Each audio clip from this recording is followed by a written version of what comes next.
right? So you do everything in your power. Always remember, faith without works is dead.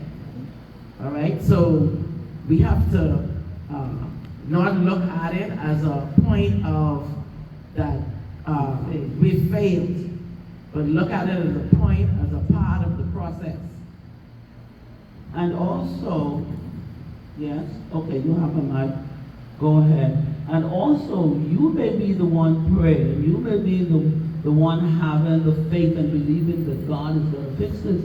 But the other person may decide they ain't going that way. They're going to leave and they want a divorce.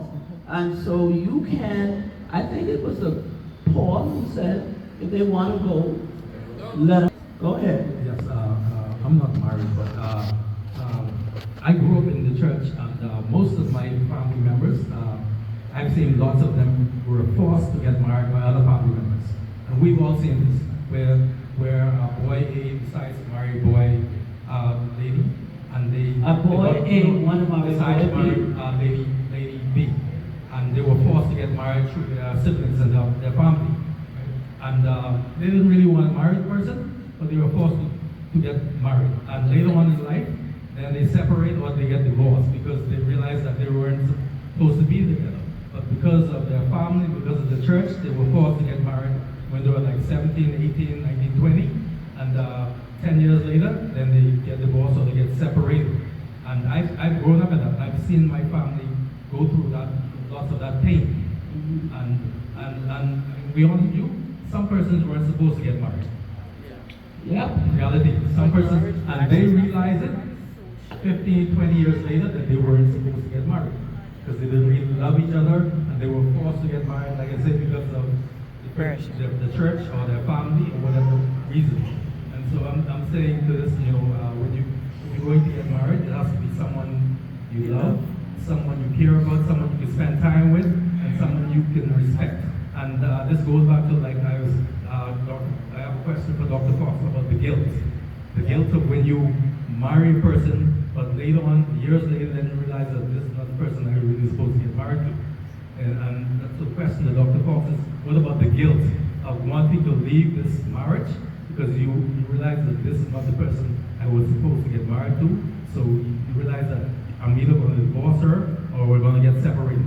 What about the guilt? Let me say something to you, my brother. We cannot take one switch and beat other people. Everybody is different. Right. So we cannot, like, for instance, with my situation. I love marriage. I'm not, even though I've been to the wars, I don't hate marriage. I mean, I don't know if I can get married again, but I'm saying marriage is honorable. I haven't closed the door on it, but what I'm saying, marriage is a wonderful thing, man. You know, not because I've been through what I'm saying, I'm against it. No, man, it's an awesome thing. I love seeing married couples. I love seeing people together, doing things together, having kids and doing things. I love that, man. You know, and I cannot. I come up with this lady saying right here. See the same lady here? Listen to me. I believe if you seek God and two can't walk together unless they agree. If two persons having a problem and they come together and they say, you know something, we can pray and we can fix this problem, God can intervene. Mm-hmm. But if it's only one-sided, where you pray, right? It might, first of all, right, like Apostle say, Paul say, if the unbeliever won't go, let him go. Because it's obvious, if you seek in God, and the two people say the Christian, it's obvious, they believe the same thing you believe, that person is an unbeliever because they believe what you believe. You can pray and the cows come home, that person is an unbeliever. And if you pray, God will still.